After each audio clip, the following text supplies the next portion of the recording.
And finally, our partners, our libraries and other groups, members of whom are here, and of course, mostly our special guest from the New Jersey Reentry Corporation, the Honorable James McGreevey. You may know him as the governor of New Jersey, but more importantly, he is now the chairman of the New Jersey Reentry Corporation. The New Jersey Reentry is a nonprofit organization with a mission to remove all barriers to employment for citizens returning from jail or prison. Literacy New Jersey is proud to have worked with many of New Jersey Reentry's clients by providing high school equivalency classes to students so they could earn their high school diploma and therefore be better prepared for the workforce. In short, their motto is New Jersey Reentry believes in second chances, and so does Literacy New Jersey. The work that New Jersey Reentry does is so inspiring, and we are so delighted to have our keynote speaker, Governor James McGreevey. And I'll turn the program over to you now.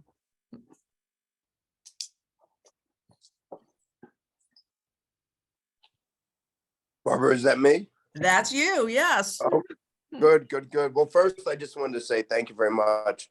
And it's a great honor to be here. And I'm sorry for the my throat.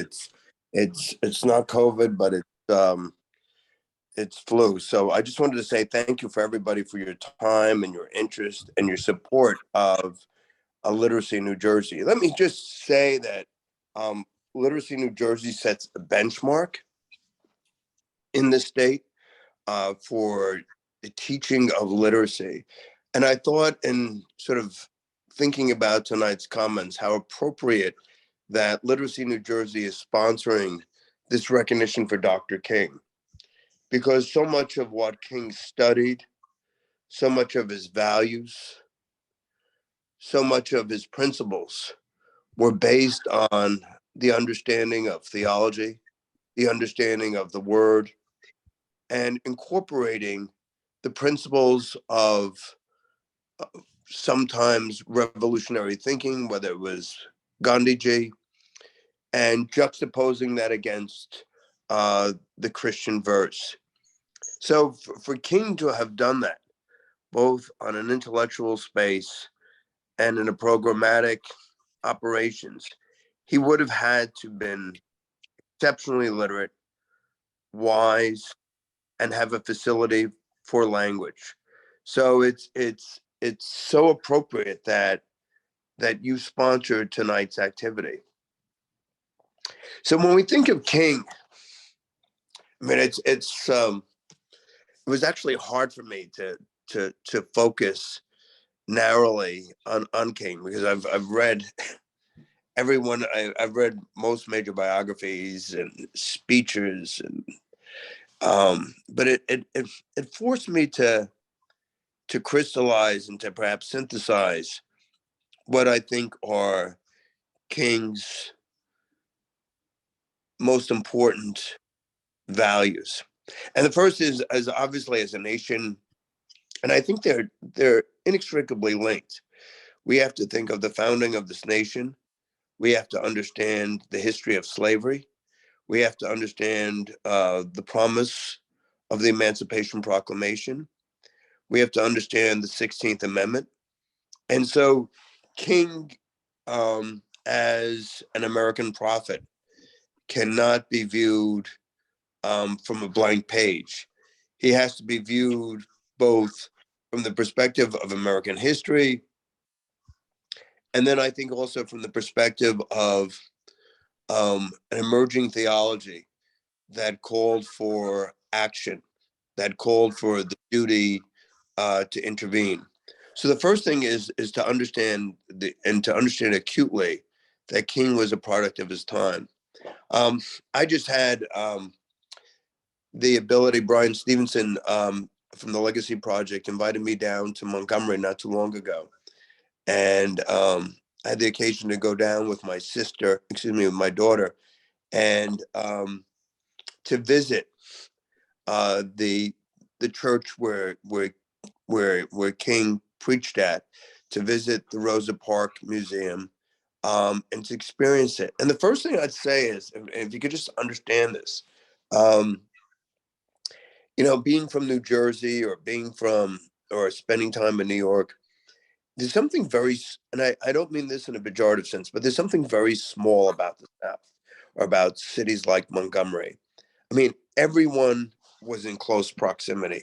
It wasn't like I live in Jersey City now, but it wasn't like you're looking at a major metropolis where you're looking at the span of whether it's 15 miles, 20 miles, 25 miles, 30 miles. It all happened in a relatively compact space. So what you see is that to appreciate the physical dimensions of the space within which King operated, and then to understand the historical South, how much of the South's economy and agrarian economy depended upon the slave trade, and how the slave trade was a means of sustaining the South's economy for literally decades. And when you look at certain cities in the South, particularly Montgomery, both before the Civil War and subsequent to it, that oppression, slavery, and then in the aftermath of the Civil War, lynchings became the normative means by which to instill fear within the Black population. And if you ever get a chance, I think Brian Stevenson's project is perhaps among the best museums in the nation. But what Brian does in the Legacy Project shows how many lynchings occurred throughout the entirety of the South, and that was a means of controlling the Black population. It was a means of instilling fear and a means of continue to suppress the Black voice. So when we look at just the second, I just wanted you to capture to focus on King's perspective as a young boy, growing up in a family of preachers on both sides of his family, a family that was exceptionally well read and literate, and thoughtful, but a family who had lived through and with this um, sad, uh, beleaguered, systematic system of racism. So that's there. Civil War, the continued oppression of Blacks, the 16th Amendment, the reversal of the aims of the Reformation, um, lynching, if you will, as a means to suppress the Black population. And then, as an aside, not to get too deep into the weeds, because while it's germane to our conversation here today, um, it's not necessarily on point. But the South passed a number of laws called Jim Crow laws, and if you get a chance, you should read Michelle Alexander's book, The New Jim Crow. But the purpose of the Jim Crow laws was to create laws against which that if Blacks had violated them, that they could be imprisoned, they could be locked up, they would be forfeited from voting. So it's almost sort of being, growing up as an Irish Catholic in New Jersey.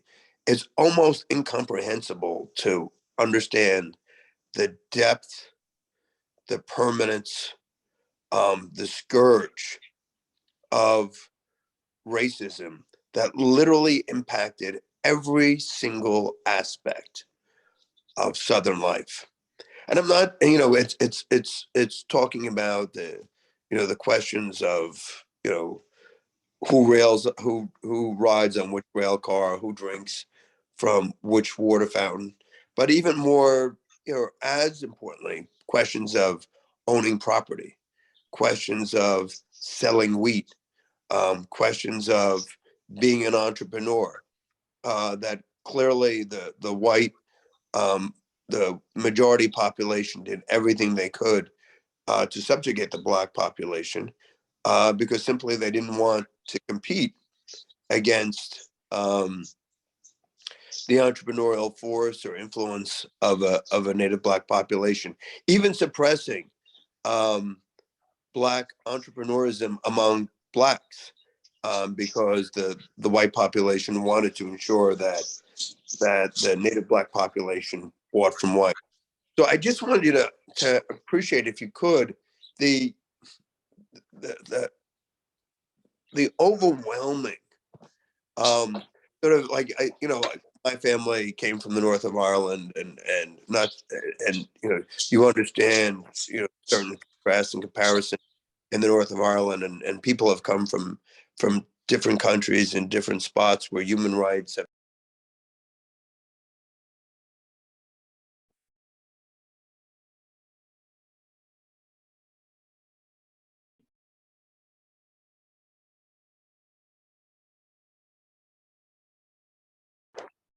I'm sorry, I think that we inadvertently muted you. I'm very sorry. Oh, I'm sorry. Okay. There you go. Sorry, back? we're back. Thank you. No. And then, so against that backdrop of where King came from and what his experience is, King goes to seminary. And seminary has a profound impact on King. And I would say, as much as seminary has a profound impact on King, his father has a profound impact on King. His father, for a man of his generation, suffering the indignities of being a Black American in the South, nonetheless maintained a very Christian attitude that one needs to love all persons. Uh, and King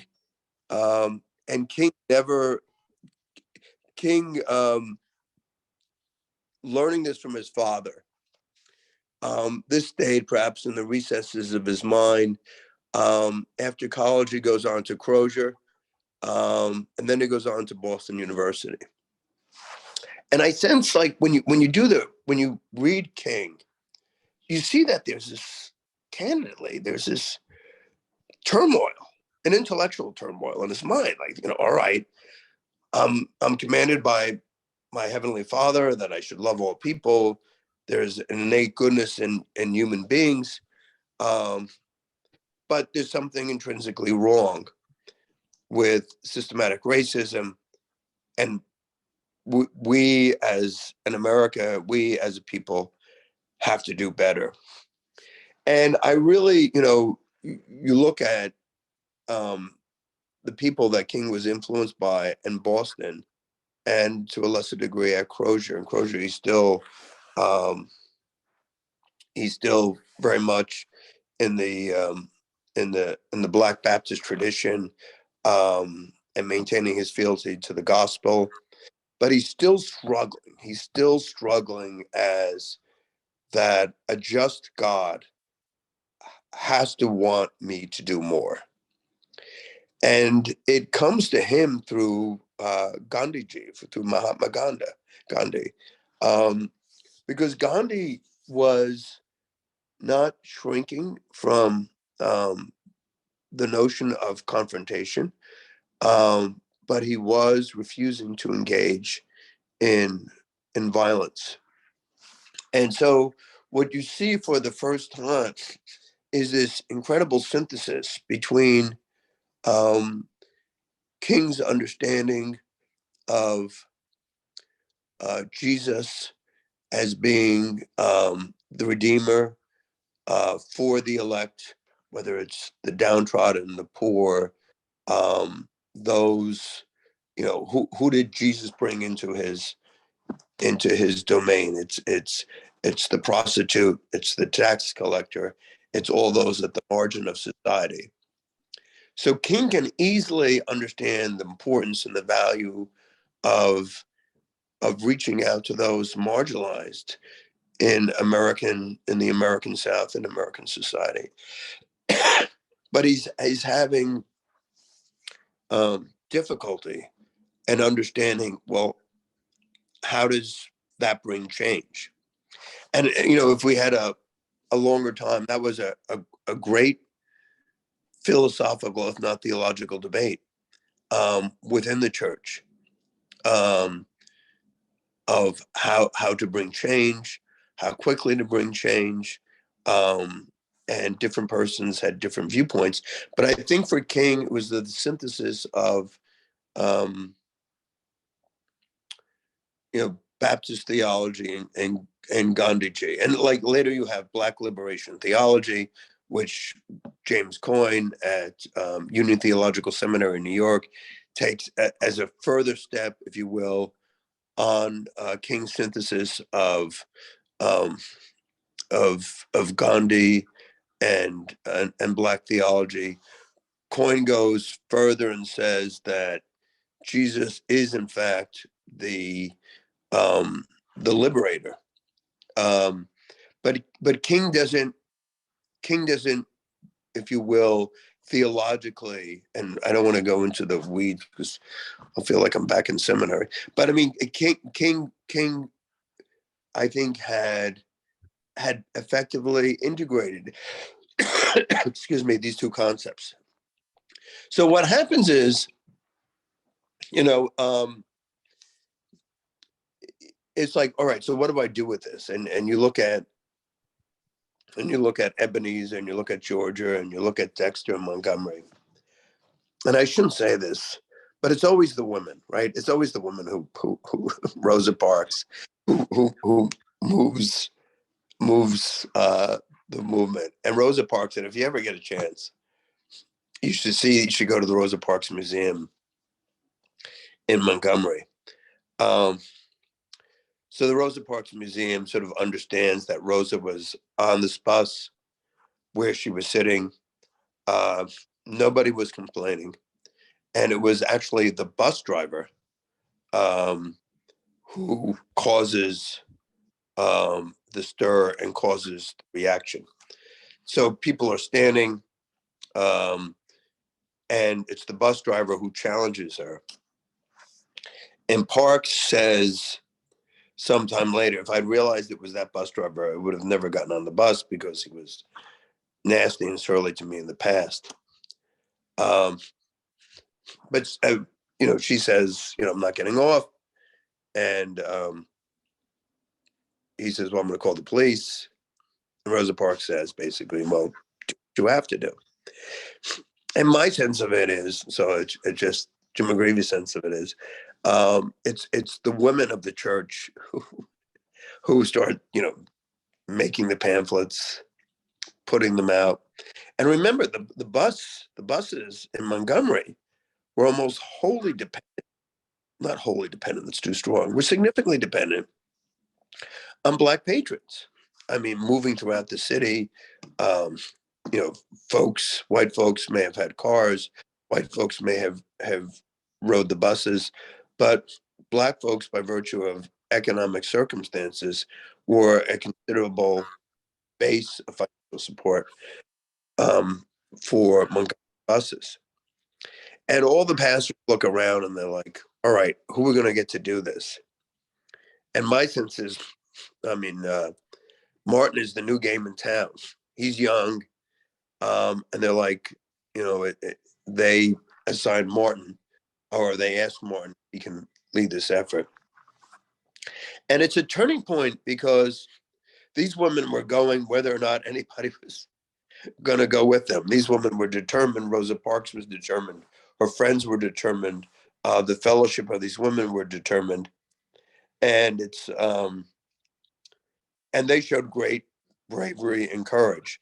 And King, as a member of the clergy establishment, then takes a leadership role.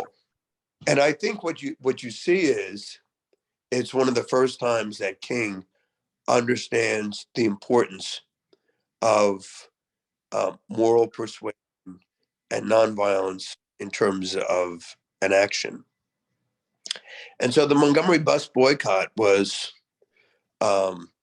received national attention because it was crippling the Montgomery bus system. And people were continuing to go to work, walking miles every day, but their diligence and their refusal to participate in the system of apartheid forced the bus company to be, ironically, because of this one bus driver, to re-examine their policies. And so King becomes a leader. And King at the time was a great orator. If you go to Dexter in Montgomery, it's a great church. And it's literally, it's a stone's throw from the Alabama State House. I mean, it's to me, it's amazing. I don't know what I thought as a Yankee, um, going down there, but it's everything is relatively compact. So what King is doing is garnering statewide attention, if not national attention. And so King is continues to move forward. Um, and then you see him you see him rise in prominence. And I think I think what happens is sometimes people think today that the civil rights movement was quote unquote too big to fail. I would push back against that. I think that at very different places, um, in what was clearly a segregated American society, despite the fact of the uniform oppression of African Americans, um, I think the civil rights movement could have failed, but for King's understanding to create a larger national narrative. And I think that's what King did. Um, King would love stories, and particularly stories from the Bible. And and I could go on about Montgomery and Birmingham, but I just wanted to leave you with the thought of his last speech, which was in Memphis. It's not the "I Had a Dream" speech, but it was his last speech before he was killed um, by a deranged person in Memphis. Um, and King, I think it crystallizes King's sense of himself more beautifully, more eloquently than at any time in his life. King talks about, and this is literally 36 hours later, he's dead. And King looks back at his life, and just at that point in Memphis, there had been so many death threats against him. He'd been on buses, taken off buses. Um, there was the deranged woman who assaulted him. He survived the attack. Um, there's great stories about a little white girl writing him a letter. I'm glad you didn't sneeze, because the thought was if he sneezed, the knife would have pierced an artery. And there's like it, and King writing back and corresponding. But what strikes me is, and what I do for a living now is in terms of reentry, and we try to appeal to people's better angels, or to their godly sense of self, or to their higher power, however they understand that. But King says in his last speech, longevity has its place, but that doesn't make a difference. That doesn't matter to me anymore. And then again, he goes into the cadence of the Black Baptist preacher.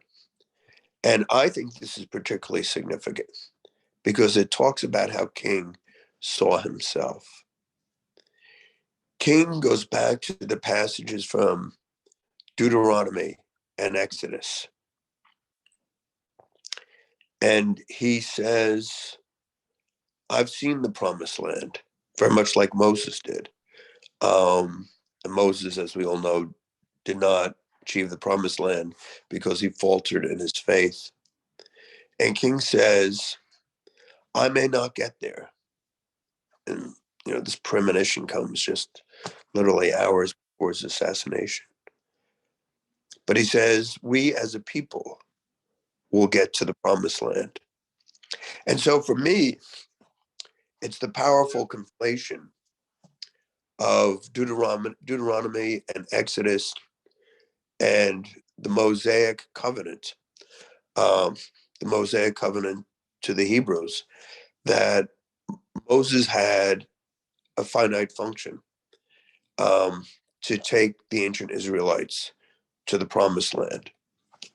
And King is overlaying that epistemology with his own experience as a man of faith, as a civil rights leader, and I would argue as a prophet. And the King goes further and says,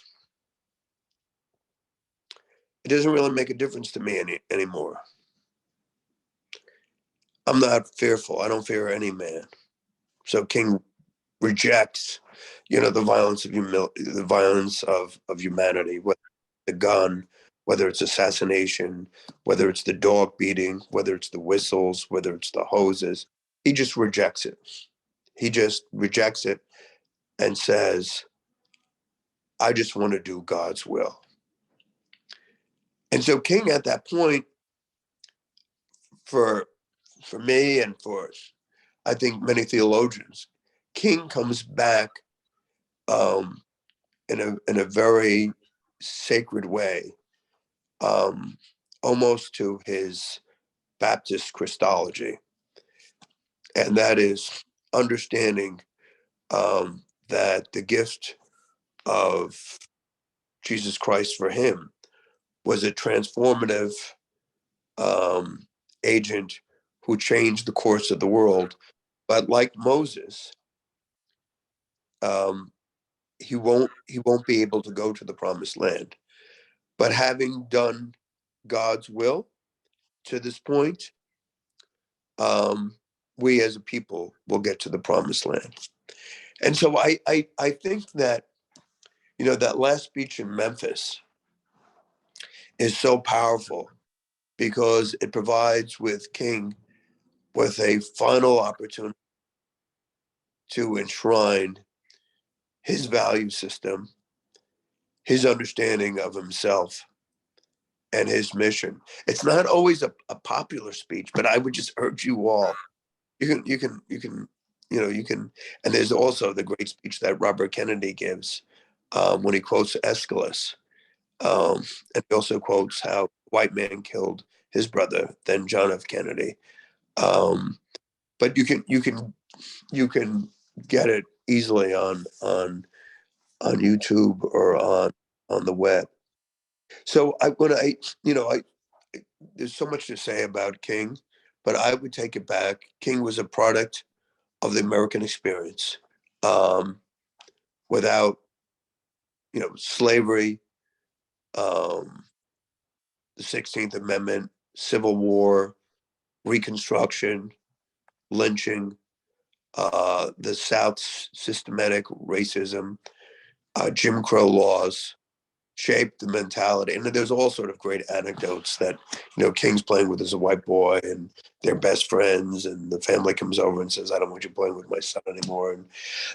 And King says, I'm going to hate white people. And his father says, no, you have to love all people. And King's a young boy and he's trying to make sense of this world. But then, going through seminary, going through college, going through seminary, earning his doctorate at Boston University, being exposed to narratives and sacred truths and sacred myths from around the world that are empowering. I mean, Gandhiji was particularly important because his role in terms of liberating the Indian people from British colonialism. And Gandhi's particularly, not so much that King appropriated his values, but he appropriated his methodology, so that he could remain true to his gospel. And just, there's great debates raging, so often based on age and location within the Black religious community, Southern Christian Leadership Conference, etc. But then he has this incredible development from, Montgomery through Birmingham. Um, his letter in Birmingham is he quotes St. Paul magnificently. I mean, I get chills. But at the end of his life, he comes back to a fundamental Christology, understanding what salvation is, but he also understands his role, his narrative in the context of the book of Exodus as someone who delivered his people from the yoke of slavery to freedom, and that his role was not necessarily to get to the promised land, but to do what was required to bring freedom. And I just as an aside, there's great letters that were written um, in by people in the South, comparing King to Moses and Lincoln, and particularly in the Baptist tradition, which people were incredibly well versed in Scripture. That narrative or that motif becomes powerful and dominant in understanding who King was and is, and that his life and his mission continues to be with us as a force of goodness, as a force of redemption, and as a force of Christology. So I hope this was helpful. Thank you. It certainly was. That was very interesting and enlightening. So thank you for being here. Thank you for the work that you do with New Jersey Reentry. And we are just, Literacy New Jersey is very happy to be a very small part of that with you in New Jersey. No, Barbara, thank you so much. And I just literacy is everything. I mean, when I was governor, we had literacy coaches. If a child can't read age appropriate by third grade, they fall inextricably behind in math and science and history and English. Literacy, I used to say, is the beginning, is the middle, and the end. So I just want to thank you and your wonderful husband, Richard, and Literacy New Jersey for being a partner, and for all the volunteers here for giving back. I mean, there's something very special about tonight. King's education, his mission, his sense of obligation was so much formed by the world of ideas, far beyond his upbringing. It was the books he read that powered his identity and his self-narrative. So that's a powerful call to action for what you do, particularly on our national holiday. So Thank you, Governor. We're going to move on to our next speaker now, who is Elizabeth Glugler. She's our CEO of Literacy New Jersey. We're really happy to have her here tonight in Union County and Middlesex County. Many of you probably don't know, she was instrumental in making Literacy New Jersey the statewide organization that it is today. So, Elizabeth, the floor is yours. And as Barbara knows, I started in Union County, so my roots are always in Union County. So hello, friends. It is an honor to welcome you all here tonight. Across the United States, we all join together on one day in January to celebrate the birthday of Martin Luther King Jr. But here in New Jersey, at Literacy New Jersey, we like to celebrate for the entire month. So actually here at Literacy New Jersey, we all celebrate Martin Luther King Jr., his life, his legacy, and his call to service. We celebrate that all year long. Tutors, every time you meet with your students, we're celebrating Martin Luther King Jr. And students, every time you do your best and strive for better things, we're celebrating Martin Luther King Jr. And for our staff, every time you make the magic happen with the perfect match, we're celebrating Martin Luther King Jr. And to our friends, like our library partners and AmeriCorps. Every time we share and collaborate and work together, we're celebrating Martin Luther King Jr. So thank you for celebrating with us today, but thank you for celebrating with us every day. I want to get your help a little bit and say a couple of thank yous. So get ready to do some virtual clapping, everybody, and help me by joining a few of our partners, because without their support, none of this happens. So I'd like to first thank some of our library partners, give a huge round of applause for the Woodbridge Public Library and the Elizabeth Public Library. Oh, I see hands clapping, hooray.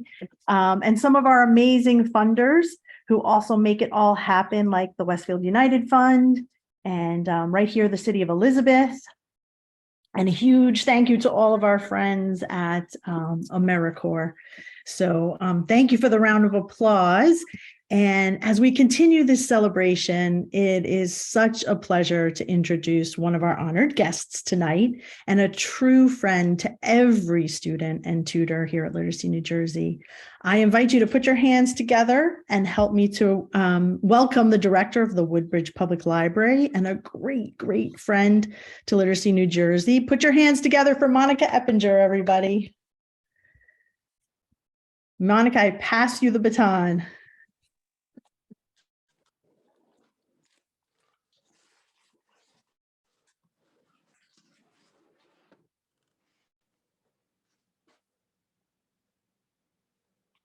Monica, you are still muted.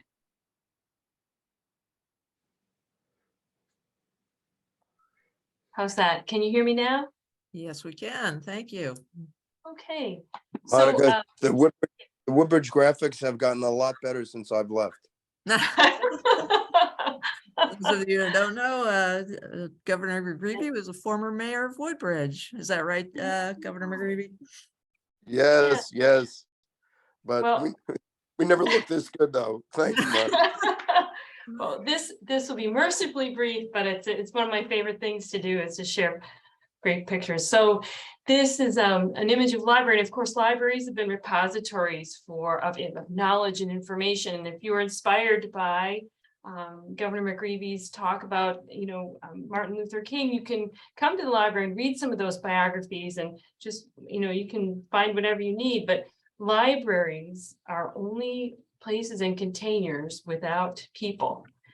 For instance, libraries have long had literacy and lifelong learning as core values, but unless there are people in the building and in the libraries to have activities and wonderful things, like this happens to be Betty Schwartz's class. Every year she would have new students. Her conversation group would present their favorite recipe from their holidays and would explain it in English, something they were passionate about that they could all share.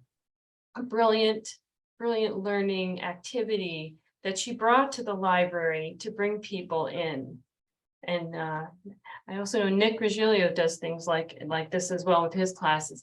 Libraries also have open doors, but unless there are groups and partners like Literacy NJ, there are a lot of people who wouldn't come through the doors and who wouldn't be able to find what we have in the library.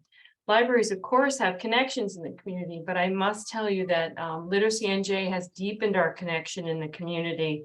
I walked into my favorite Chinese restaurant and one of the people working there said, "I know you, you're the library lady. I take my ESL class there." Never would have maybe even talked to him. He loves the library.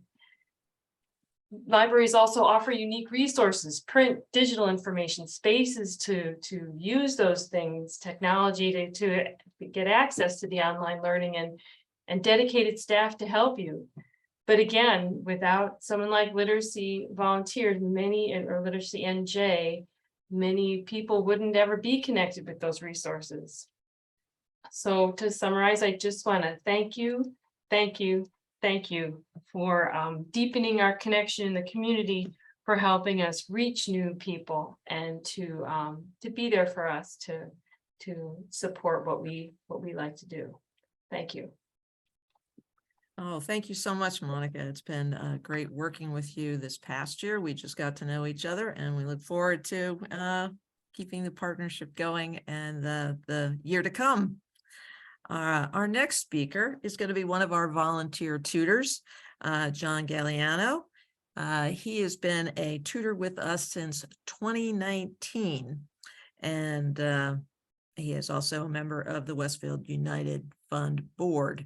But more importantly, he's a volunteer with Literacy New Jersey, and he has the distinction of being both an ESL tutor and an HSE tutor.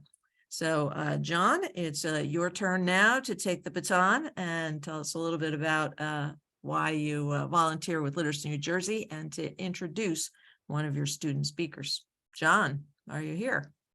Yes, I am. Can you hear me, Barbara? Yes, we can. Great. Great. Well, thanks for the opportunity to contribute to this very important event on the Literacy New Jersey calendar. Certainly, as mentioned, we're here to celebrate Martin Luther King's legacy, but also to celebrate our students, our tutors, and really anyone who has the courage to learn or has the spirit to teach those who want to learn. Again, my name is John Galliano, and as Barbara mentioned, I've been both an English as a second language tutor and a high school equivalency tutor since 2019. And even though teaching two subjects can be somewhat challenging, it certainly keeps my mind sharp and engaged. And most of all is very, very much rewarding to watch as students pursue their dreams, their goals, and have success at that. And while there is a little, but not much overlap between teaching those two disciplines, one common thread is the students, their diverse backgrounds, their courage, really, their courage to face the challenge of moving to a strange new land. And finally, their determination to better their lives. So we as tutors see that every day. And it's evident on both the English as a second language and high school equivalency side of things. So to all the tutors out there, if you feel your bandwidth can withstand adding the other discipline, I'm happy to share my perspectives and let you know again how rewarding it is from many, many perspectives. English as a second language, and the students who participate, as Barbara mentioned, they were asked to submit an essay about their challenges, their hopes, their dreams. Those words have been mentioned a lot today by the governor and others. But they were also asked to describe how it has been for them to settle into this beautiful country, the United States of America. So one of my students, whose name is Lydia Ivershenko, started with us in September. But she is someone who was forced to leave Ukraine in February with her husband and her daughter. For all the reasons we're very well aware.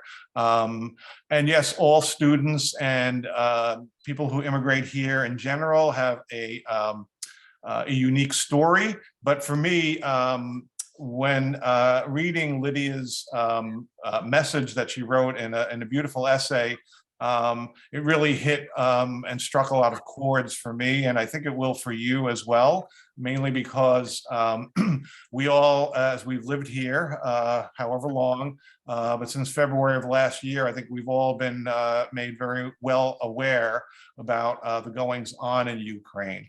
So sadly, Lydia, unfortunately, sounds like the governor is making recovery, but she seems to be bedridden with a non-COVID illness, I'll say, and cannot unfortunately be present to read her beautiful work. But I can say from the bottom of my heart to Lydia and to all the students, but to Lydia in particular, your passion for life, for your family, for your fellow human beings, including me, and your passion for learning. It really gives me a lot of confidence and hope, because it exemplifies all that is good with human beings.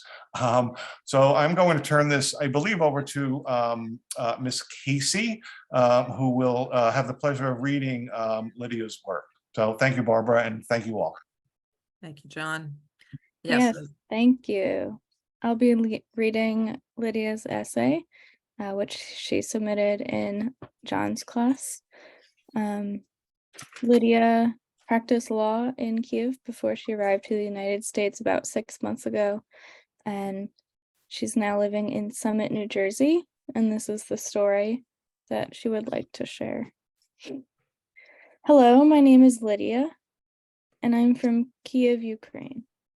When I studied World War II at school or watched movies about it, I always perceived it as the horror that cannot happen in the modern world. But for the past 9 months, warplanes have bombed our cities, cannons have blazed, and thousands of soldiers and civilians have died. I still find it hard to comprehend this. I could never imagine being happy about the serious injury my brother suffered in combat. But for me, this means that he will stay in the hospital and not get killed on the front lines. Now when I turn off the light before going to bed, I imagine my parents in Kiev with candles in their hands.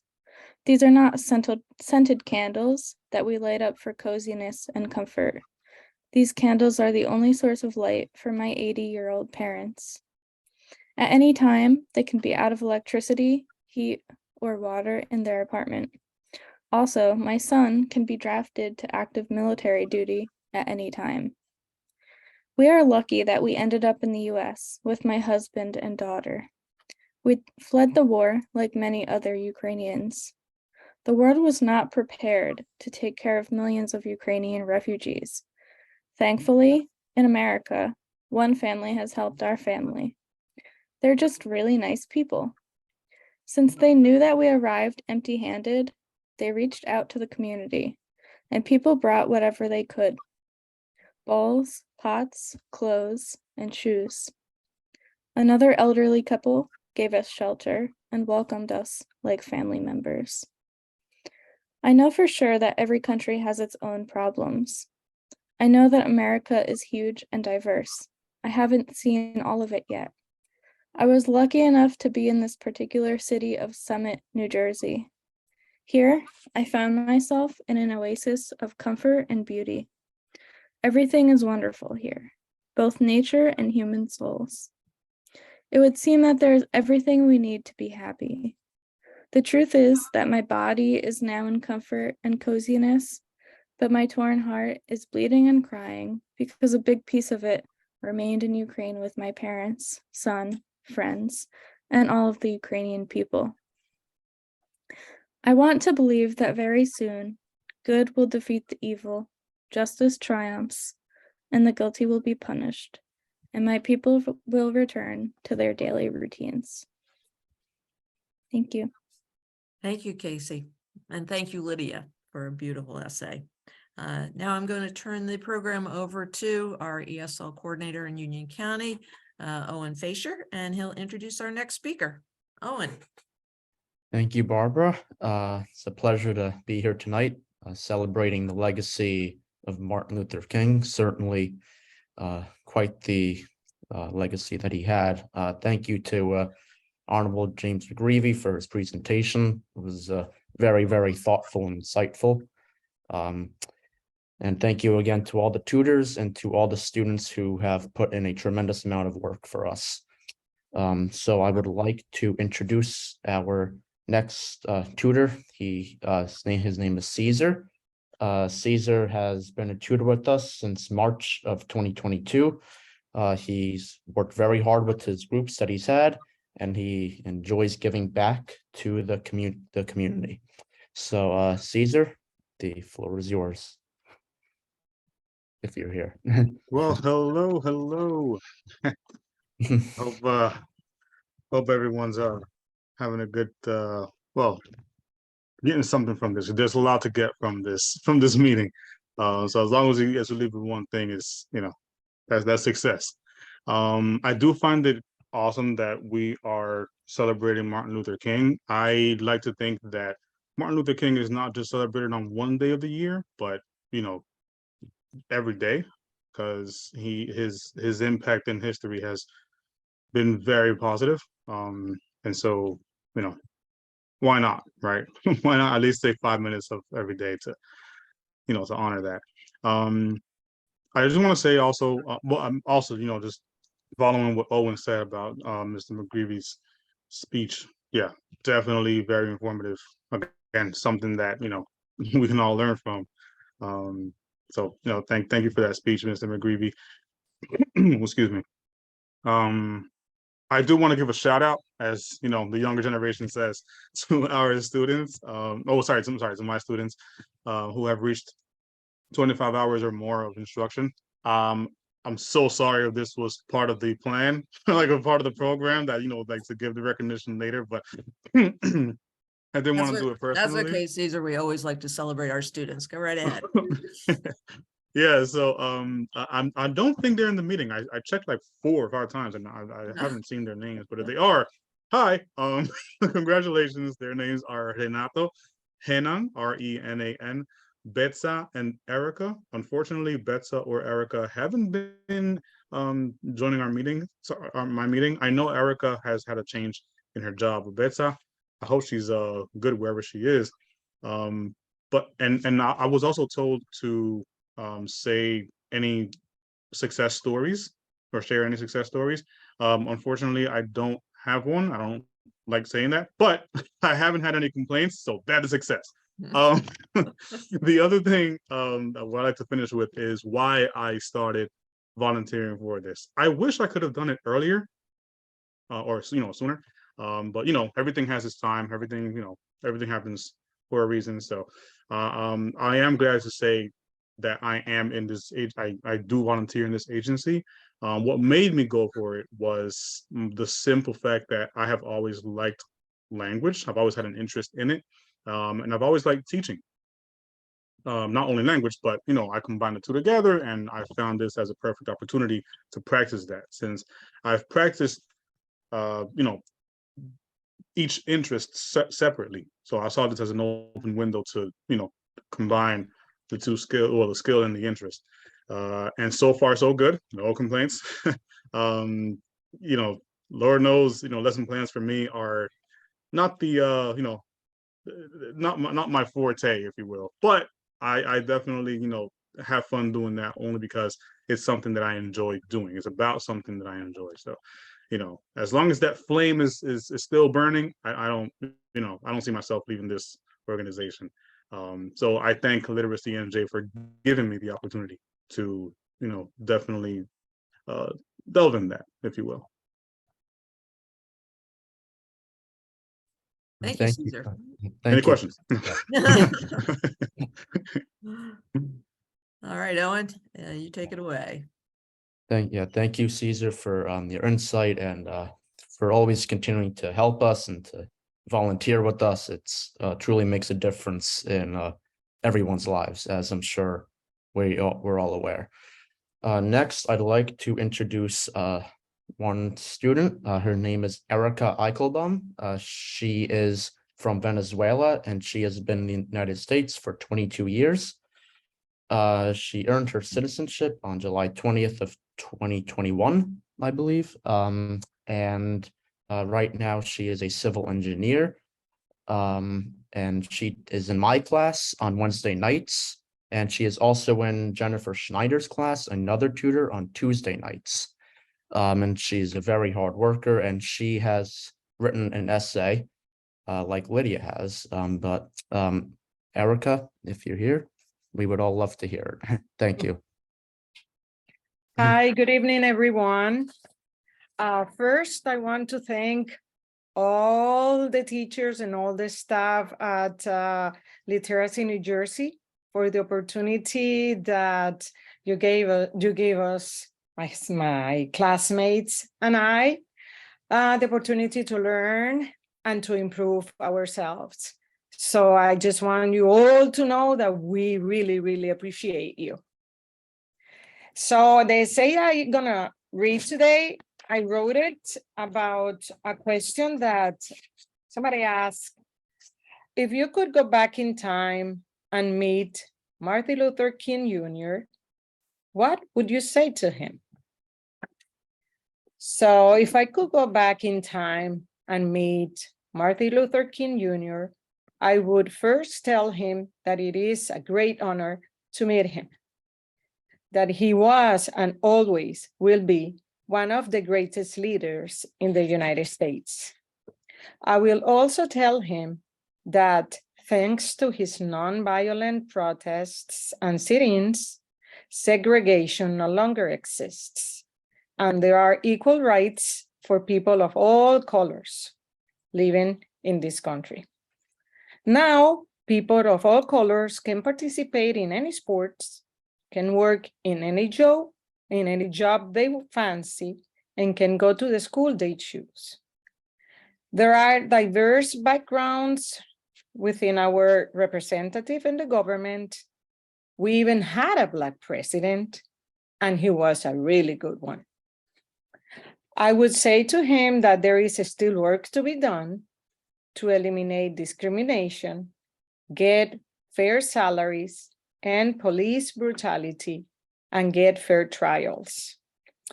He is the inspiration for many other movements happening today. I would tell him that thanks to him, the world is a better place. And without him, who knows what kind of world we will be living in. Thank you. Thank you, Erica. Yes, applaud. That was terrific. Very, Thank very you so nice. much. Thank you. All right, next on our program, we're going to turn to our high school equivalency students, and I'll introduce our HSE coordinator, Andreas Para, and he's going to introduce some of our high school equivalency students that are here tonight. Andreas. Hi, everybody. My name is Andres Parra. I am the coordinator of the HSC High School Equivalency Program. Very special night tonight. Governor McGreevey touched very just deep points. And for me, being an immigrant, I made it thanks to the help of a lot of people. And those people that help immigrants, they are practicing the teachings of Martin Luther King Jr. So thank you to everybody. Personally, large list of people that have helped me since I came to the US. We have for tonight 4 students. And one of the great things about being the HSE coordinator is that I get to experience daily the teachings of Martin Luther King with our tutors, with our students. And, one of the virtues of our tutors is flexibility. And this year we're going to have 4 students. They wrote their essays using Google Classrooms. For the first time, I asked all the tutors to use Google Classrooms and the students, and all of them did it. So what a way to embrace these values of moving and being flexible. So the first one of our first speaker, our first essay is going to be from Alotsi Desruisseau, and she was with Ron Califano and Arlene Rica on our Zoom classes in the evening. She completed over 50 hours of instruction, and she also participated in the workshop. In her, she moved intermediate level, and I just would like to ask her to start reading her essay. So, Alexi, are you in the call? Yes, I'm. All right. Okay, the floor is yours. Okay, thank you. Good evening, everyone. Thank you for inviting me to this group. I really proud of myself and I thank Miss Christine and Barbara, especially, and Mr. Andrew for inviting me. And before I started, I would like to say to Lydia, as the other student like me, to be strong and do not discourage, and be trust in God, and everything will be fine. As I was listening to the governor, the most important thing that I was, it says that he named someone very powerful, whose name was Jesus. I believe that he has faith in God, and that was very powerful to me.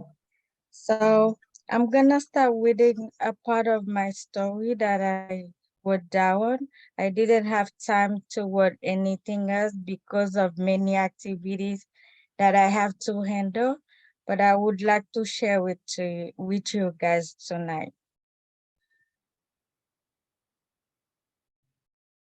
Um, as a 33 years old woman, it is so embarrassing that I was never able to finish at school in my country. However, now that I live in America and have learned the language well enough to communicate, read and write, one of my priority goals is to take the GED and have the opportunity to go to college or university. Initially, what prevented me from completing high school was a US visa that they gave me to come to America. I was told by the US Embassy that the visa was about to be expired. Then I kept everything, which was every step that I made, and prepared to finish my last year of high school, where I was left behind because I chose to come to the United States instead of finish my last year of high school. Now that I chose to come to America, I have made a good choice with no regrets because I found a lot of opportunity to go back to an adult education, get my degree, and also have a better life. As a result of choosing the US visa, I have a huge chance to achieve one of my goals. What motivated me was a friend of mine who asked me to work for her. As soon as she asked me that, I overthought returning to school. To work for her, I need to have an intensity.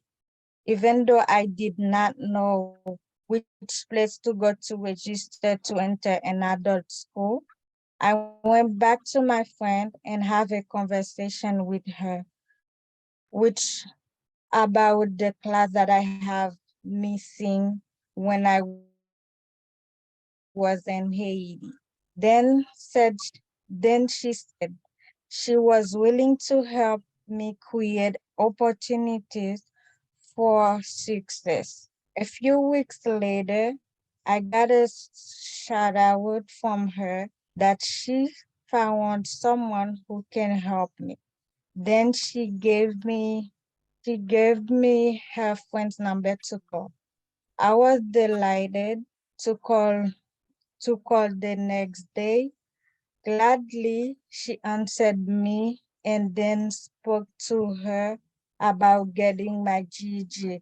Then she said, it was, this was the greatest decision that I made. Therefore, I work a full-time job, which is a very difficult for me to study and work at the same time. Now that I have to work a full-time job, which is what challenging me, which is, I'm sorry, which is about getting my GED, then she said it was the greatest decision that I made Therefore, I work a full-time job, which is very difficult for me to study and work at the same time. Now that I have to work a full-time job, which is very difficult, I will not let that make me quit. As an adult, I have to manage my bills and build up my future. This is what challenged me to accomplish my goal and handle other type of equipment in my life. Permanently, I want to be a registered nurse since I was in Haiti, but never got an opportunity to be one. Here and now, having an open door, I have already become a certifying home health aide agency and a certified nursing assistant, which gave me more ambition to help people in need, working directly with patients and nurses and helping with the many physical and complex tasks for patient care community, to put myself hand in hand to learn very hard and facing all the frustration that come in my way. Earning my high school diploma will help me achieve my goals by earning a scholarship and entering university, college, or becoming a registered nurse. Finally, I got a possibility to finish my last year of high school. I will be reliable of passing high school. I think especially Claire Bellani introduced me with Miss Christine, and thank everyone for letting me participate to this group. That was really a big thing to me. It really meant a lot to me. Thank you so much, Alokzi. No problem. Congratulations on your achievements. Thank you. Our next speaker is one of our graduates. She passed her math test just a few days ago. She's Donalda Parker. She was in Lisa Nash and Greg Meyer class on Zoom. That is Monday and Thursday evenings. And she had over 50 hours of instruction. She was also in the Judy Walsh workshop for writing. And she's not here tonight, so Christine is going to read her essay or statement. Thank you, Andres. What initially prevented me from completing my high school was my mother's failing health. I left high school at the start of 12th grade to care for my mother. I just wanted to be there for her while she was ill. I even went as far as becoming a home health aide and even became employed with the same agency that was sending home health aides out to care for my mother. My mother eventually passed away in December 1996. I was motivated to go back to school and get my diploma or GED so that I could become a healthcare professional and make my mother proud, even though she was no longer with me. In 1997, I took the original GED test, in which I failed the math section by 2 points. I was so angry and disappointed. I did retake the math, which I failed again, but this time by 6 points. So I was devastated and discouraged and never returned until 2022. This time I had nothing stopping me. I motivated myself with self-care and love. My affirmation or mantra now is to become the healthcare professional I set out to be during my teenage years. It's my dream to go to college and achieve my goal, and this time I will do it. I can't believe I actually accomplished my goal of obtaining my high school diploma. Words really can't describe how I'm feeling. This has been a dream of mine for over 20 plus years. I'm able to continue my education and earn a degree as a healthcare administrator. To all the wonderful tutors, Miss Lisa Nash, Mr. Andres Paris, and Mr. Gregory Meyer, without the help and support from Literacy New Jersey, this dream of mine would not ever have been accomplished. Thank you, Christine. Donalda. And thank you to Lisa and Greg for being amazing tutors. So the third one, our third speaker is Natalia Nunez. She was in Tara McGrory's class. This is at the Elizabeth Public Library, Mondays and Thursdays at 10:30 in the morning. She completed over 80 hours of instruction, and she is also one of our graduates. So she is not here tonight either, so Christine is going to read her essay. Thank you, Christine. Okay, we are in September 2022, and I have decided to finally obtain my high school diploma. This past summer, my cousin Silvana mentioned to me about this HiSET program that she was in, and it was an equivalent for completing high school, and I thought it was a great idea for me to try it too, so I registered. Me and my cousin Silvana tried a few years ago to obtain our GED. We were in our 20s, and it was when we just moved here to live in the US, and I was finishing my high school back in my country when a big economic crisis made me make the decision to move out. Me and my cousin Silvana went to take the classes, but at the moment of registration, we didn't have what was needed to register, so we couldn't continue with our goal at that time, and we had to postpone it for a near future. Years passed. I'm in my 40s now. I have a family, and currently I'm a stay-at-home mom, and I try to work from home as much as I can. I had really good jobs in the past, which I learned a lot and got lots of experience. One of those jobs in particular, in which I was a receptionist and secretary in a real estate office, motivated me to get a real estate license. But of course, I need to have a high school diploma to obtain this license. One of the main reasons I would like to obtain my high school diploma is to get a real estate license and work on my own as a realtor. Also, I would like to study some basic accounting to help my husband to manage his own business. And last but not least, I would like to study some interior design. And this will also help my husband's business, since his job is making beautiful Venetian plaster on homes. Even though I'm in my 40s and I'm facing many challenges to fulfill my goals, since I have family to take care of, my 7-year-old daughter and my only child is the one that has most of my day occupied. She's also one of the main reasons and my motivation to take this step. I feel lucky to have a family and a lovely husband who not only supports me every time I set a goal, but he helps me and motivates me every day to grow and mostly to be independent. I feel very happy and proud of myself every time I come to the library to take these classes. I feel I'm doing something good for me and for my future, because it may sound cliche, but it's also true that it's never too late to follow our dreams and set a goal that will help us move forward and grow. Thank you, Christine. Amazing story. Congratulations to Natalia, and thank you to Tara for being a great tutor. All right, our last essay, it's from Catarina Ferreira. And this essay touched me because she talks about being an immigrant, which I am. She was also in Lisa Nash and Greg Meyer's class, and she completed over 60 hours of instruction, and she also did the Judy Walsh writing class. So I would like to tell all my students, all the HSE students and ESL students as well, these students, all of them accumulated a large amount of hours and they are succeeding. So the secret, please come to class. It works. Katarina passed 4 of her tests and she's taking her math test, I think at the end of the month. So best luck to her. So Christine, please continue with Katarina's essay. Okay. As an immigrant, it's very hard to start a life over from zero in a country that you don't know. With crazy schedules and a lot of working hours, it's hard to find time for anything else. With time, priorities change between work, husband, kid, and house.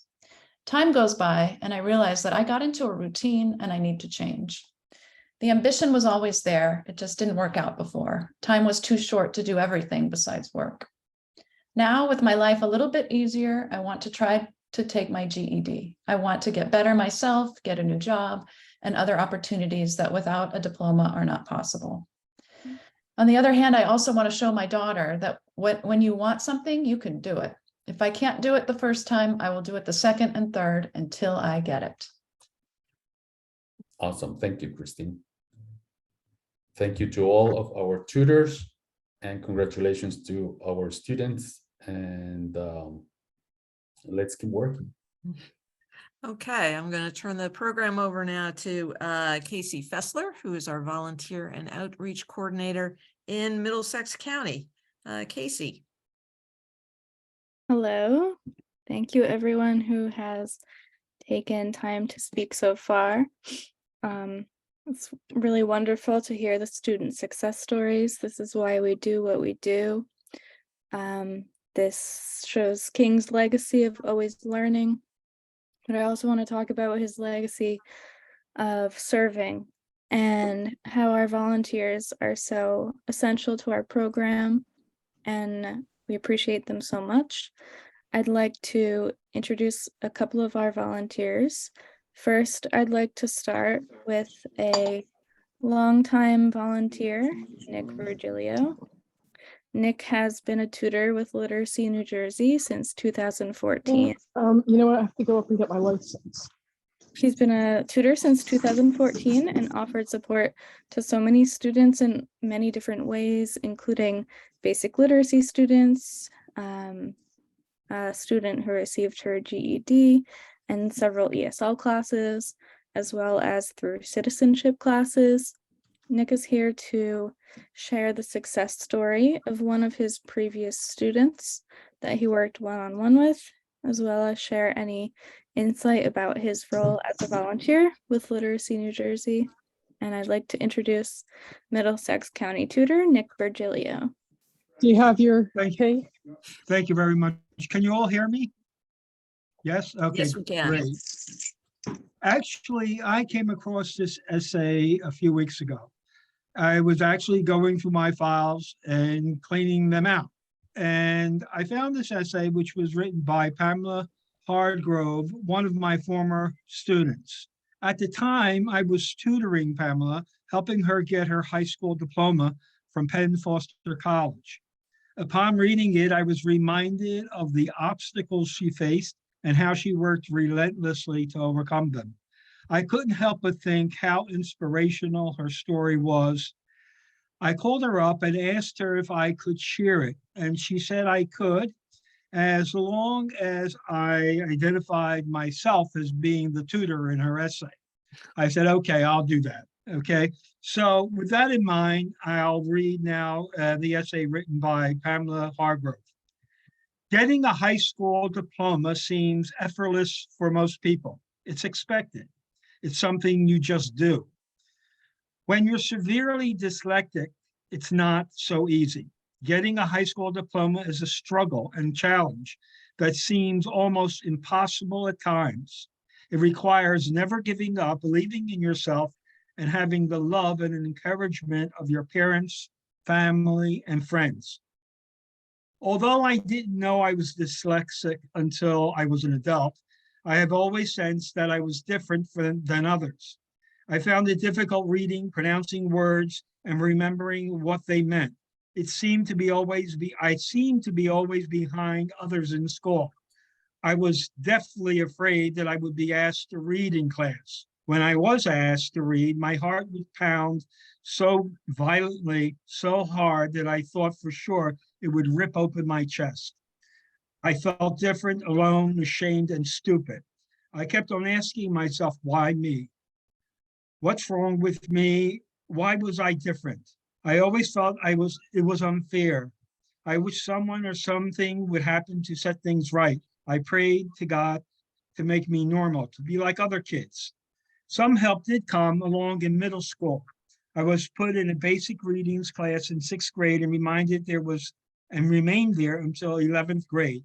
The class was held each morning before regular classes and lasted for 2 hours. We spent each day practicing phonics, reading and pronouncing words, and memorizing their meanings. Although our teacher was patient and encouraging, I was barely getting by. When I was in 7th grade, the teacher had a meeting with my parents and recommended I be placed in a specialized education class. I remember crying and begging my parents not to put me in the class. I thought I'd be teased by my friends and other students. Besides, from what I saw and heard, special ed students didn't really learn much. Students spent more time horsing around and having fun than learning. After much pleading and begging, my parents agreed not to put me in special ed. I continued to struggle and got by just enough to graduate from middle school. I felt so happy graduating middle school, but the happiness didn't last. High school was more challenging for me. It made me realize how difficult life can be. Although I was trying harder, the classes were more difficult. I was falling more and more behind in my studies, which only made me feel more and more different and depressed. In 11th grade, I was told that they were going to hold me back a year. I was terrified. I would not be able to graduate with my friends. I felt so depressed and ashamed. I begged my parents to let me quit altogether. At first, they were against my quitting, but I finally got them to agree with me by promising to enroll in night classes and get my GED. In addition to taking night classes, I had to find a job. I looked for jobs that would require little reading and writing.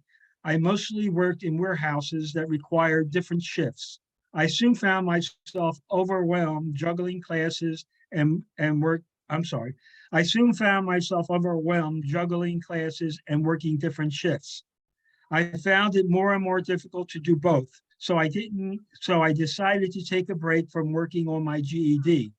Even though I was successful at work, I still felt depressed and held back. I became uncomfortable at team meetings and spent more time trying to hide the fact that I couldn't read or understand the manuals and memos we were talking about than sharing my ideas. I decided to take classes with Literacy New Jersey, where I met my longtime tutor, Nick Virgilio. It was at this time that I retested for dyslexia and found to be severely dyslexic. Surprisingly, instead of making me feel more ashamed and depressed, the test results made me more determined to overcome my dyslexia. One day, while watching TV, I saw an advertisement for Penn Foster. I immediately called the school and asked about their high school diploma program. I felt that my prayers had been answered. The program was just right for me. It offered online classes, which I could take at home at my own pace. I'd be lying if I said that the lessons aren't hard, but I find it with the help of my ESL tutor, I'm successfully working through them.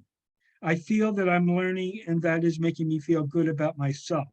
The program has taught me that if you set a goal, then work at it, you'll achieve it.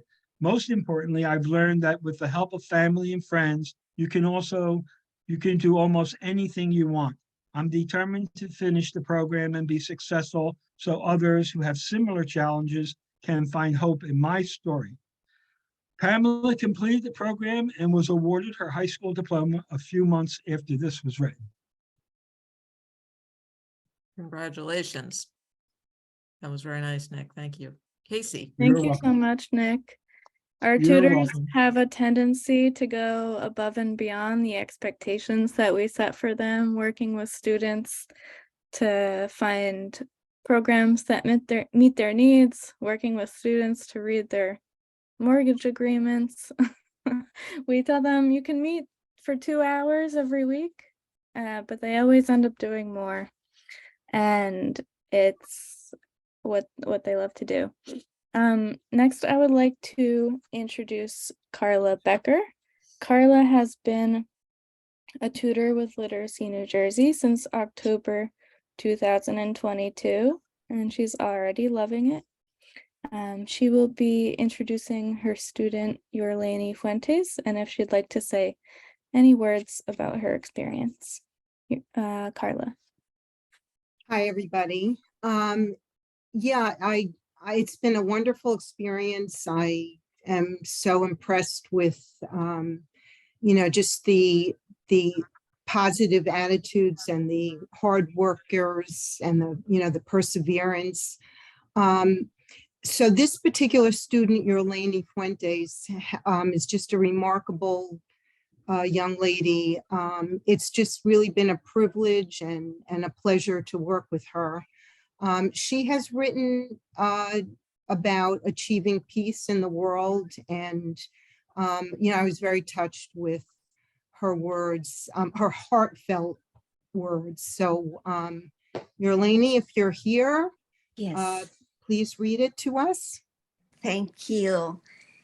It is a great honor to be here and have the opportunity to participate and share my thoughts on how we can make a more peaceful world. How can we make a more peaceful world? Living in a peaceful world is the most wonderful privilege any human being can have. Tolerance, forgiveness, generosity, and resilience are crucial to make a more peaceful world.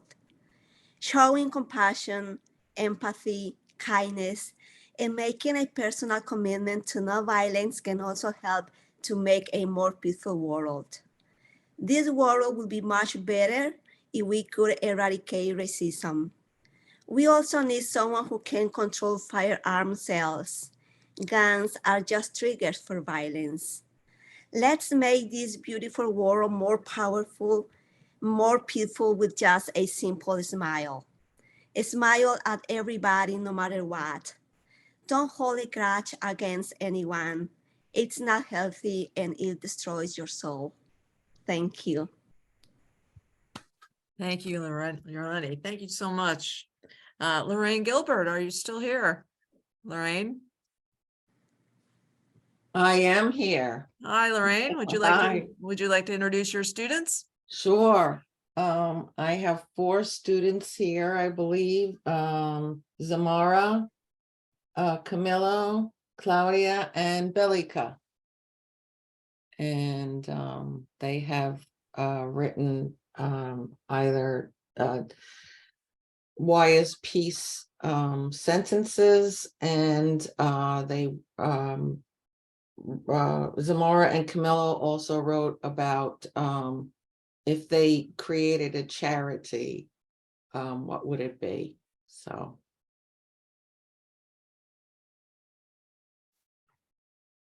they're wonderful, hardworking, and I've been with them for 3 years now. So Thank I'm you very both proud for of your them. hard work.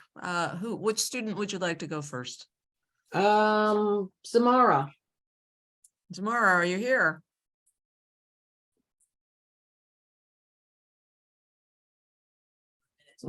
Off her mute button. Zamara?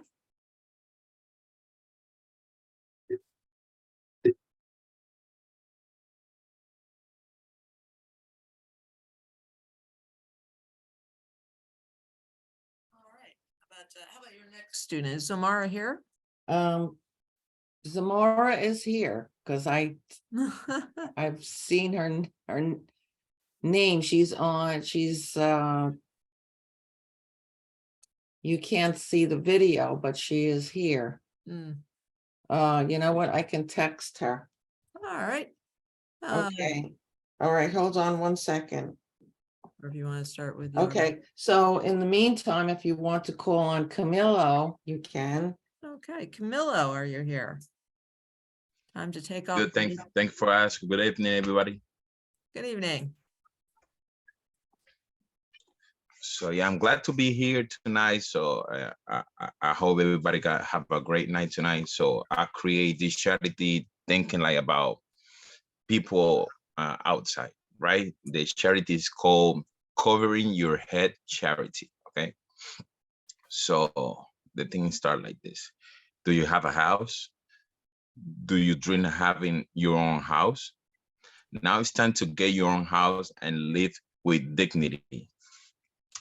I always thought that one day I would do nice things for people.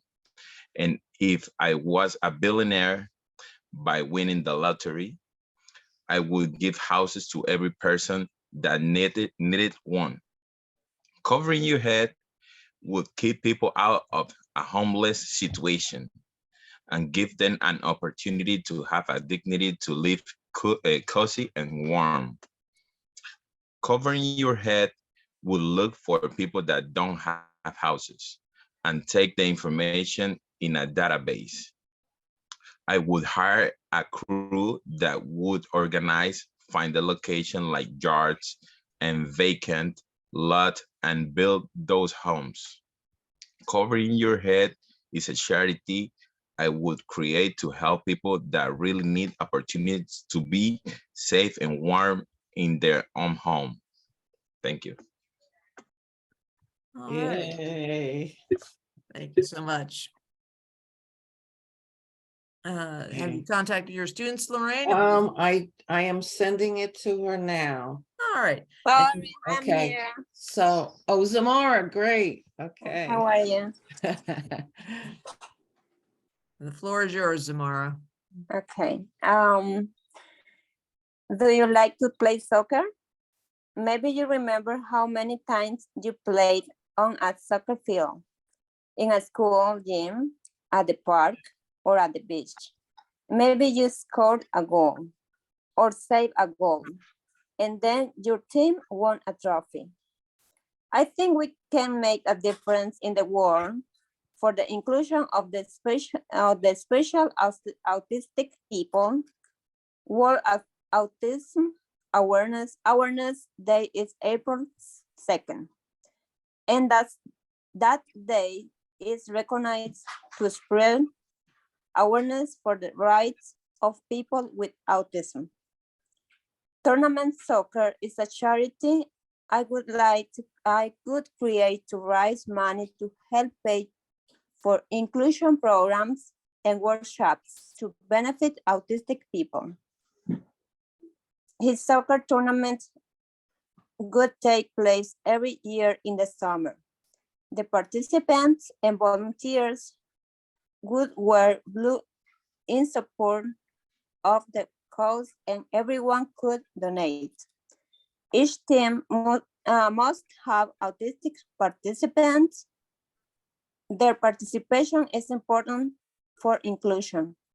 The winning teams get a trophy for third, second, and first place. Soccer tournament for autism inclusion charity is a great and fun charity.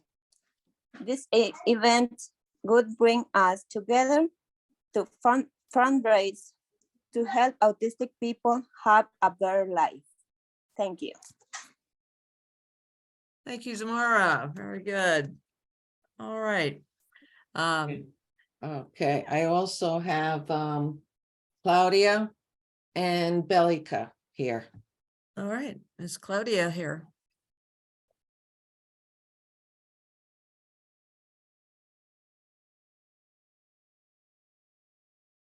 Claudia, the floor is Hi. yours. Hi, everyone. Hi, Claudia. Hi, my name is Claudia Betancourt. My title is Peace is Important. Peace is important because it keeps your mind stress free. Peace is important because it brings tranquility and love to my family. Peace is important because the world would be more united and without hate and envy. Peace is important because we would be people without so many mental problems. Peace is important because it would help the world economy. Peace is important because the world would be happier. Thank you. Thank you, Claudia. Thank you so much. And is Belgique here? Last student. Bellica. Oh, I'm sorry, Bellica. Yes. Excuse me. Okay. Hi, everyone.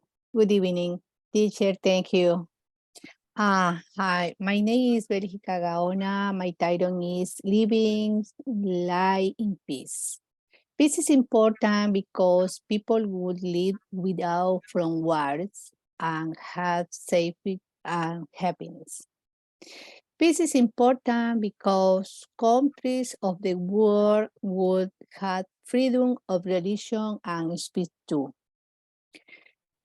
Peace is important because the world would live as a brotherhood of man. Peace is important because the governments would improve their relationship and pray for peace. Also, peace is important because there would be less hunger and better health for all. Thank you, everyone. Thank you so much, and thank you to Lorraine and your students for some wonderful essays. We appreciate that. And now the last part of our program, we're going to have the presentation of certificates for 25 and 50 hours of instruction. We have had many students earn these milestones this year. Probably it's been one of our most successful years, thanks to, of course, our tutors and the hard work of our students. You've heard all the things that our students have overcome just to get to class and work with our wonderful tutors. So this is a real accomplishment for many of our students. We're very excited to show you all the names and all the people and recognize everyone individually for their accomplishments on their road to their goals of learning English. So I'm going to turn this over to our presenters, the rest of the staff, Anita Alvarado, Andreas, Casey Fessler, and our newest staff member, Catherine Stubb. All right, thank you, Barbara. So we're celebrating and we're recognizing all the students that have between 25 and 50 hours of instruction. Anita and Catherine are going to read their names. And I just like to keep in mind that this is a lot of student hours and tutor hours. These awards represent a lot of volunteer time from our tutors. So thank you to our tutors and congratulations to our students. So let's start with Middlesex County. All right, I will start. The following students have achieved 25 or more hours of instruction.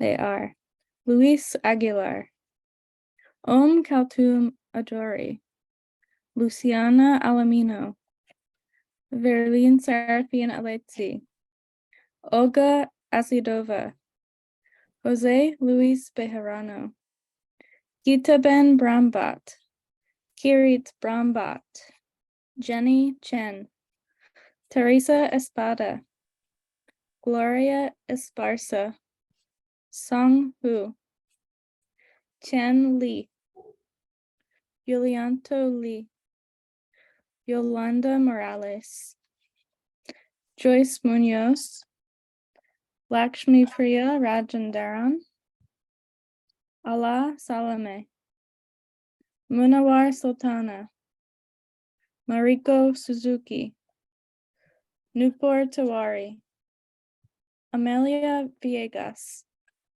Anam Warsi, Isabel Wang, Huiro Ruby Wang. Next, we have the students who have achieved 50 or more hours of instruction since July. We have Safa Muhammad, Manmeet Oban, and Iram Shahid. Congratulations Thank to you. all those students. Thank you, Casey. And now we're going to continue with Union County. We're going to start with students with 25 or more hours of instruction. Okay. Ana Junio, Arlene Solís, Carla Marza, Cecilia Tavares, Cecilia Tobón, Corín Toro Vallejo, Erika Velasco, Erneider Macías, Felipe Duque, Irma Ostrikov, José Castillo Aguilar, Laura Martínez, Lucy Gutiérrez, Marcia Pérez, Marco Villasís, Marta Alvarado, Mayra Shindón, Norma Alvarado, Ofir Yepes, Sara Fernández. Okay. Alessandra Martínez, Brasilia López, Carlos Muro, Catherine Saraguro, Ilenia López, Liz Belis, Luciano Mota, Marbella Cruz, María Castillo González, Mayerlin Peña, Mary Cárdenas, Raúl Ríos, Rocío Ramírez, Rocío Benítez, Saraí Michelle Graciano, Soledad Robles, Yu Wu, Zoila Lazo.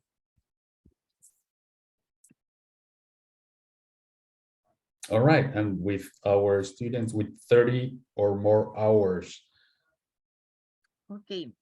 Adam Musa, Ana Honderman, Ángela Peña, Betsa García, Bifan Wang, Diana Morales, Diana Trujillo, Dixon Hernández, Dulce Lorenzo, Eliana Evangelista, Eider Herrera, Jorge Castro, Julia Fernández, Marco Alfaro, Sirley Medina.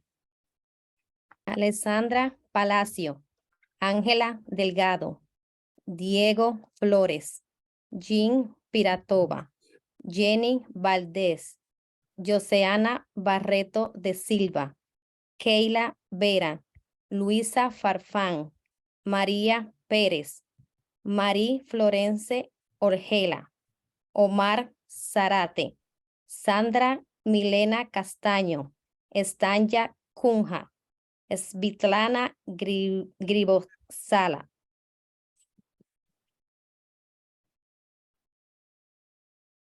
All right, and we continue with the students that have 30 or more hours.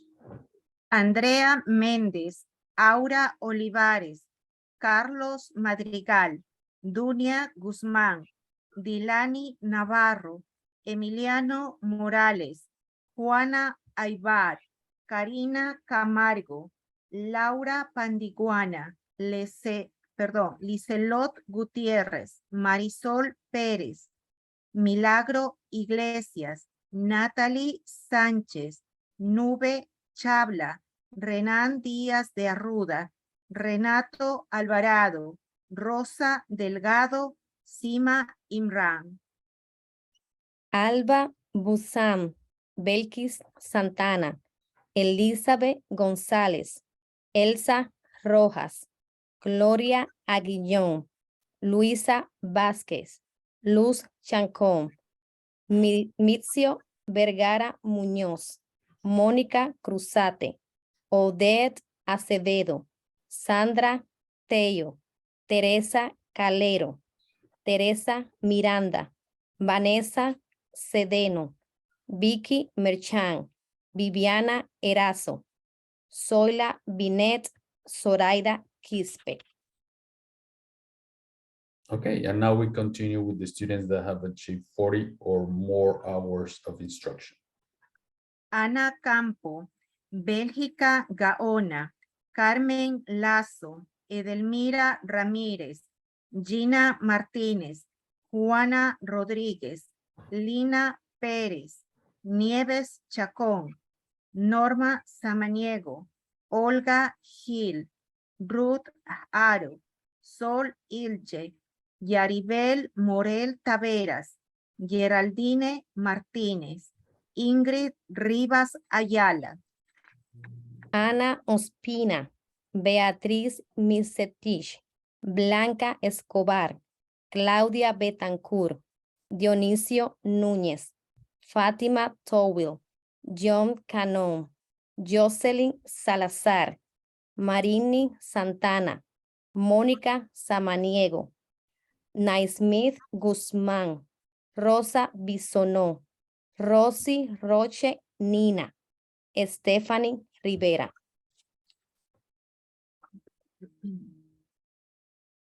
Okay, and then now we have the students with 50 or more hours of instruction. Casia Mota, Elia Hurtado, Erika Eichelbaum, Fanny Crespo, Helen Llanos, Catherine Stapp, María Saruma, Marta Dimas, Mónica Escudero, Olivia González, Raúl Ríos, Silvia Refugio de Romo, Teresa Vargas. Armida Espaillat, Catalina Torres, Gabriel Urrego, Héctor Ospina, Hilda Cuesta, Lorena Astorga, Luisa Beatriz Vázquez, María Gisela Solís, Norma Alvarado, Sandra Giraldo, Sandra Huerta, Silmara Díaz. Okay, oops. And now we finish with the last students that completed 50 or more hours of instruction. Camilo Lucumi, Gary Almeida, Harold Parra, Jorge Rivera, Juana Hernández, Miriam Mercado, Miriam Morales, Mirna González, Xiomara Fuentes, Johnny Castillo. Ana María García, Daisy Félix, Guilherme Caris de Souza, Jennifer Arevalo, María Mariano, María Reyes Bello, Roberto Guzmán, Rosa Alvarado, Rosa Vélez en Sonia Garita.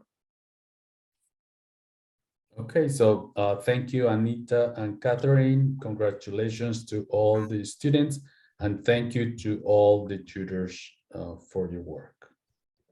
All right, that concludes our program for tonight. Thank you for all our volunteer tutor speakers, our student speakers, the staff, and all of our partners that help Literacy New Jersey do what we do every day and support our students. Thank you, everyone. Good night. Thank you. Bye, Barbara. Thank you. Thank you, everybody. Good night, everyone. Bye. Good night. Bye. Thank you. Thank you. Thank you, everybody. Thank you. Good night. Right. Thank you. Bye, Elizabeth. Bye.